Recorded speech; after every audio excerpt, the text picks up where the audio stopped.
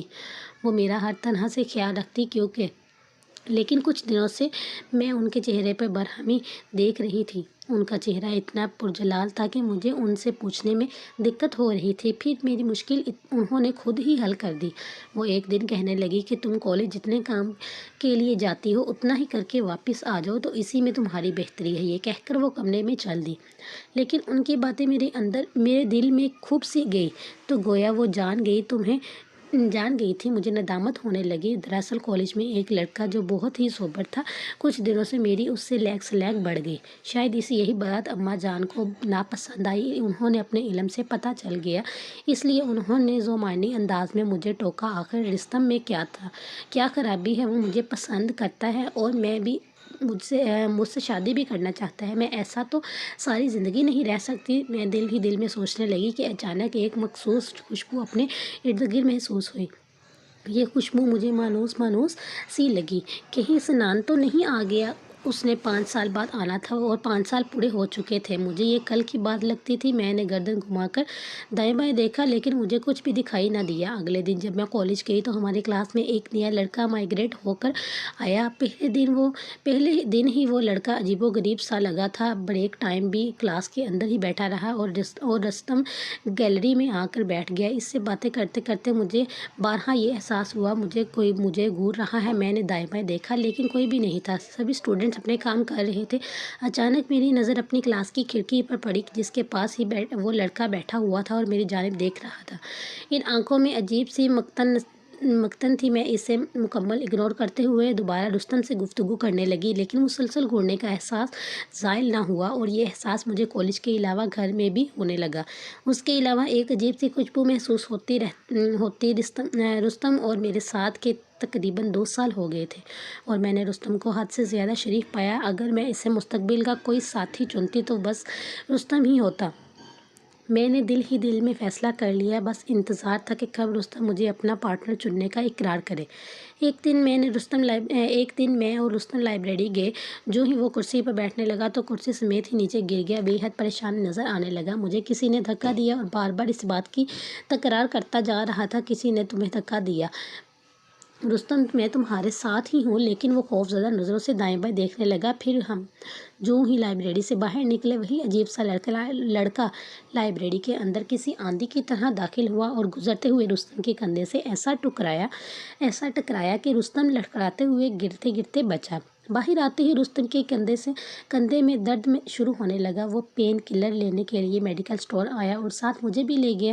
واپسی پر وہ مجھے آئس کریم پارلر لے گیا۔ میں انکار کرتی رہی، لیکن وہ بس رہا، کہیں وہ ناراض نہ ہو جائے، اس خیال سے میں اس کے ساتھ ہی چل دی۔ اچانک مجھے اپنے چہرے پہ کوئی فلیش سی محسوس ہوئی، جیسے کوئی میری تصویر کھینچ رہا ہے، لیکن پھر مجھے یہ اپنا وہم لگا۔ میں نے جو ہی اس کو چلنے کا کہا تو اس نے اپنا پاکٹ میں ہاتھ ڈالا اور ایک مخملی ڈبیا میں میرے سامنے رکھ دی۔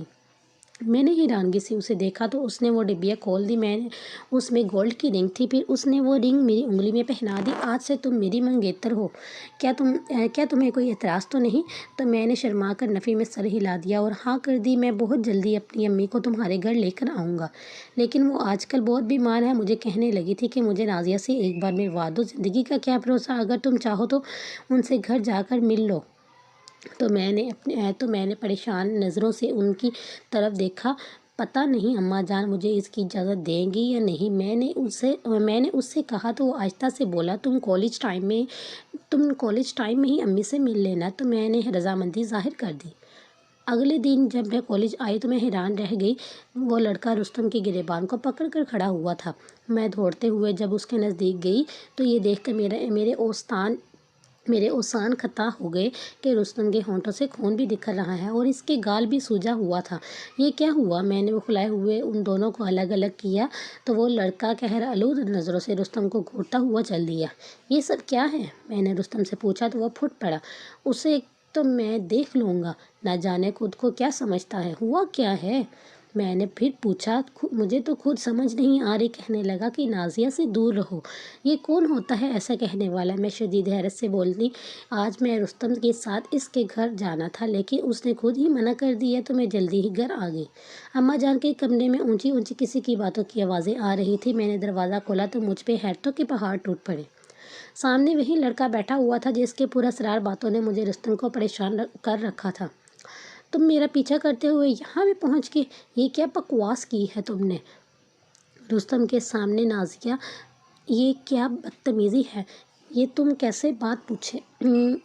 کیسی بات کر رہی ہو؟ اماں جان نے ڈپٹ کر کہا، بدتمیزی تو یہ کر رہا ہے، پوچھے اس سے۔ میں پھٹ پڑی، تم اتنی جلدی سے اپنے محسن کو کیسے بول سکتی ہو؟ نازیہ، شرم آنی چاہیے تمہیں، یہ سنان ہے، وہی سنان جس نے تمہاری عزت لوٹنے سے بچائی۔ مجھے اماں جان کی بات سن کر ایک جھٹکا تو لگا۔ تو یہ کیا چاہتا ہے اب آپ نے اس احسان کے بدلے مجھے اپنے ساتھ لے جانا چاہتا ہے؟ میں نے تنگ آ کر کہا، رستم اچھا لڑکا نہیں ہے نازیہ، دور رہو اس سے۔ سنان غمگین لہجے میں بولا، اچھا تو اب آپ کو یوں مار مار کر غلط ثابت کریں گے؟ میری بات پر سنان خاموشی سے کمرے سے باہر چلا گیا اور اماں جان سر پکڑ کر بیٹھ گئی۔ 2 دن بعد کالج گئی تو رستم مجھے اپنے گھر اپنی بیمار اماں کو ملوانے کے لیے گیا۔ میں جس فلیٹ میں اب پہنچی تو وہاں کوئی نہ تھا۔ میں نے اس سے اس کی والدہ کا پوچھا تو آئیں بائیں جائیں کرنے لگا، بس قریبی مارکیٹ تک گئی ہیں، آتی ہی ہوں گی، لیکن تم نے کہا تھا اتنی بیمار ہے کہ بستر سے نہیں اٹھ سکتی۔ مجھے شک سا ہوا کہ وہ ہنسنے لگا، بھئی یہ تو تم خود ہی پوچھ لینا ان سے، کہنا کہ مجھ سے کہنے لگی، بہو پہلی بار گھر آ رہی ہے تو اس کے لیے کچھ خاص کیک آرڈر کیا ہے تو اس کے لیے میں خود ہی باہر جاؤں گی۔ وہ کندھے اچکاتے ہوئے بولا تو مجھے بھی اطمینان سا ہو گیا، لیکن مجھے کچھ بے چینی سی ہونے لگی۔ رستم کچھ ایسی حرکت کر رہا تھا جو میری سمجھ سے بالا تر تھی۔ اس نے میز پر بوتلیں لا کے رکھی جو یقیناً شراب کی تھی۔ اس نے جلدی جلدی 2 پیگ بنائے اور ایک اپنے لیے اور دوسرا میری طرف بڑھایا۔ میں نے پریشان نظروں سے اس کو دیکھا، یہ کیا ڈرنک؟ ہاں نا، بس ذرا موڈ بنانے کے لیے بنا لی، پیو نا، وہ ہنستے ہوئے بولا۔ تو مجھے یہ سوچ کر شدید کراہیت کا احساس ہوا کہ یہ ڈرنک کرتا ہے۔ میں وہاں سے اٹھنے لگی کہ اچانک دروازے کا لاک کھولنے کی آواز آئی۔ جو ہی گردن گھما کر دیکھا تو 3-4 لڑکے اندر آ گئے اور مجھے دیکھتے ہی ان کی بانچیں کھل گئی۔ میں شور کرنے لگی تو رستم نے کہا، چپ چاپ وہ کرو جو ہم کہہ رہے ہیں ورنہ یہ پکچر وائرل ہو جائے گی۔ یہ وہی پکچر تھی جو میں آئس کریم پارلر میں رستم کے ساتھ بیٹھی ہوئی تھی۔ اس سے پہلے کہ میں رسوا ہو جاتی، سنان ایک بار پھر میری زندگی اور عصمت بچانے کے لیے وہاں پہنچ گیا۔ اس نے لڑکوں کی ایسی درگت بنائی کہ شاید وہ زندگی بھر کسی لڑکی کی طرف دیکھنا بھی گوارا نہیں کریں گے، اور پھر مجھے وہاں سے لے کر اماں جان کے پاس پہنچا۔ اماں نے مجھے سینے سے لگایا اور شکر کا کلمہ پڑھتے، تم پر کبھی پابندیاں نہیں لگائی، تم نے جو چاہا کرنے دیا، اور تو اس سب کی وجہ سنان تھا، کیونکہ اس نے مجھے کہا تھا کہ تمہیں ہر طرح کی آزادی دو، لیکن تم نے اس آزادی کا ناجائز فائدہ کیوں اٹھا لیا بیٹی؟ اس کے لہجے میں ہلکا سا شکوہ تھا۔ میں نے داماد سے سر جھکا لیا، میں نے 5 سال بعد تمہیں یہاں سے لے جانے کا کہا تھا، فیصلہ تمہارے ہاتھ میں ہے، چاہو تو مجھ سے شادی کر کے میرے ساتھ جا سکتی ہو ورنہ یہاں اماں جان کے پاس رہو۔ سنان نے آہستہ سے کہا تو میں روتے ہوئے سنان کے سینے کے ساتھ جا لگی۔ مجھے آپ کے ساتھ ہی رہنا ہے، اس انسانی بستی میں رشتوں نے میرے ساتھ مکر و فریب ہی کیا ہے، مجھے یہاں نہیں رہنا، میں روتے ہوئے بولی۔ تو سنان مسکرا دیا، وہ مجھ سے سچا پیار کرتا تھا اور یہ ثبوت اس کے سچا ہونے کے لیے کافی تھا کہ اس نے اپنی تمام تر طاقت ہونے کے باوجود مجھ پر اپنی مرضی مسلط نہیں کی، نہ ہی زبردستی رشتہ جوڑا۔ میں نے مطمئن ہو کر اپنا سر سنان کے کندھے پر ٹکا دیا، کیونکہ میری زندگی میں اب دور دور تک ڈر اور خوف کا نام و نشان تک نہیں تھا۔